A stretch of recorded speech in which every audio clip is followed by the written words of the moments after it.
Future NBA Hall of Famer Dwyane Wade recently announced he will be coming back one last time with the Miami Heat, where he'll retire after the 2018-19 season. Known as one of the best players of his generation, and without a doubt the third best shooting guard of all time, when you look at the greatest players over the last 2 decades, we all think of Kobe, LeBron, Tim Duncan, Shaq, Kevin Durant, and Steph Curry. Wade's name is often forgotten, but in his prime, you can certainly put him in that conversation. How's it going, guys? My name's Wilson. As D-Wade's about to wrap up an incredible, legendary 16-year NBA career, many people will think about his 3 championships, first in 2006 with Shaq, and the 2 with LeBron in 2012 and 2013. His relentless ability to get to the rim using his speed during his younger days, that's how he got the nickname Flash, and his willingness to sacrifice for his team for the better good. Growing up in Robbins, Illinois, young Dwyane didn't start playing varsity until his junior year. Initially found more success as a wide receiver on the football team, was only given a scholarship by 3 Division I colleges. 18-year-old Wade had to sit out his freshman year at Marquette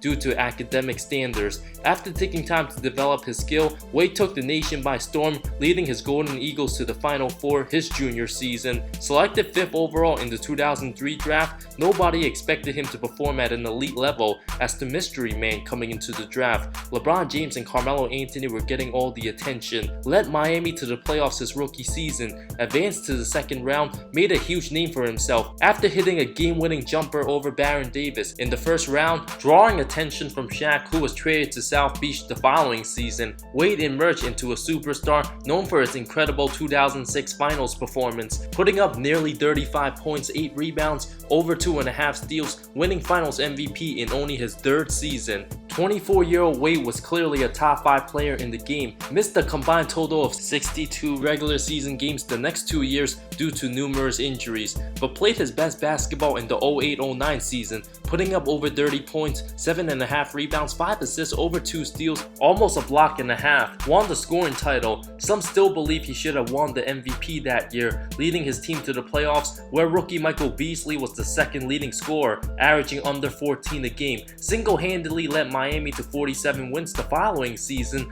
losing to Boston in the first round. Wade just needed a few solid pieces for the Heat to compete in the East. But for Dwyane, it wasn't about the points, the individual accolades, or the fact that he was a top 3 player in the world at that time. His will to win helped propel the biggest free agency in NBA history, taking a massive pay cut where it would likely be his last chance to ever pursue a max contract at 30 years old, helped bring in Chris Bosh and LeBron James to Miami. Signed a 6-year worth over $107 million contract that included an early termination option after the 4th season. After LeBron joined the Heat, all eyes were on him. As the best player in the league, many will remember the back-to-back championships where the King was at the peak of his powers, even at LeBron's lowest points, where in the 2011 finals, people forget about Wade's averages of 26.5 points, 7 rebounds, over 5 assists, 1.5 steals, and 1.5 blocks. If Miami would have went on to win that series, you knew who would have won Finals MVP. Most superstars would never consider taking a backseat to another star player coming to their team. As the franchise player for the Heat,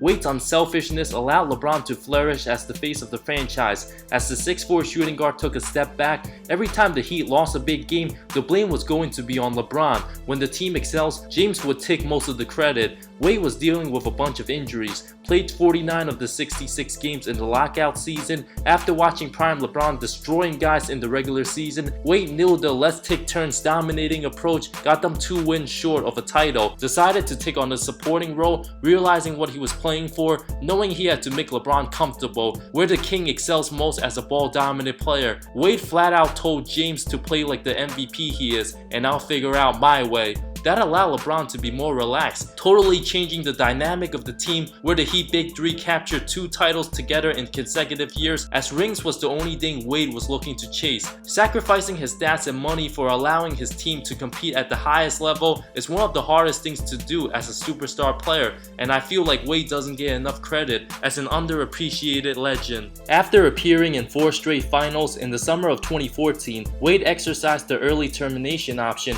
walking away from a deal deal that would have paid him $41 million the next 2 seasons to help open room for Miami to resign LeBron. Instead, James left to return back to Cleveland, leaving Wade to sign a 2-year $31.1 million contract, while Miami signed Chris Bosh to a max contract of $118 million over 5 years. Crazy to say the least. As perhaps the most famous athlete in Miami sports history, Wade was never the highest paid player in any season he was with the Heat. Even after Shaq left, guys like Shawn Marion and Jermaine O'Neal were making more than Wade after the contracts they signed with their previous teams. Wade, who was supposed to stay with the Heat franchise for his entire career, went through horrible negotiation deals, got an insulting offer of $10 million for the 2016-17 season, a very disrespectful deal for someone who's put his heart and soul to the franchise, the same week where Portland paid Evan Turner $70 million over 4 years for someone who has sacrificed so much to win 3 championships with the franchise. Wade was badly treated, which led him to sign a 2-year $47 million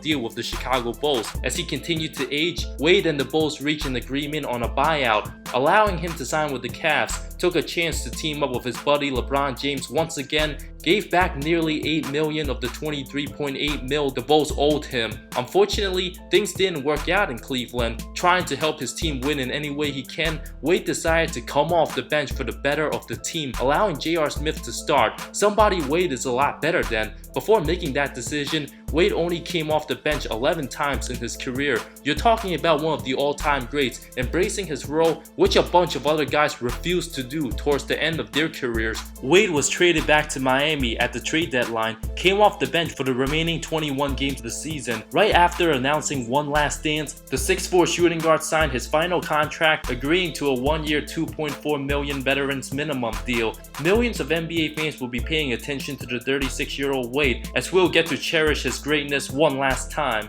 The 12-time All-Star made almost $200 million in NBA money, but has passed on nearly $30 million over the course of his career for a chance to play for championships. Wade even got a 3-year $25 million offer to play in China. It would be very difficult for most guys to turn down huge money like that at the latter part of their careers. Instead, the Miami Heat's where it's at, as we can all enjoy one last ride. Thank you so much for watching this video. What's your favorite memory of Dwyane Wade? Is there any other superstar you can think of that made as much sacrifice as Wade did throughout their careers? Let me know in the comments below. I talk NBA comparisons, amazing storylines, NBA history, and anything basketball that will interest you. If you love the NBA, subscribe to my channel. More great stuff coming soon. See you next time.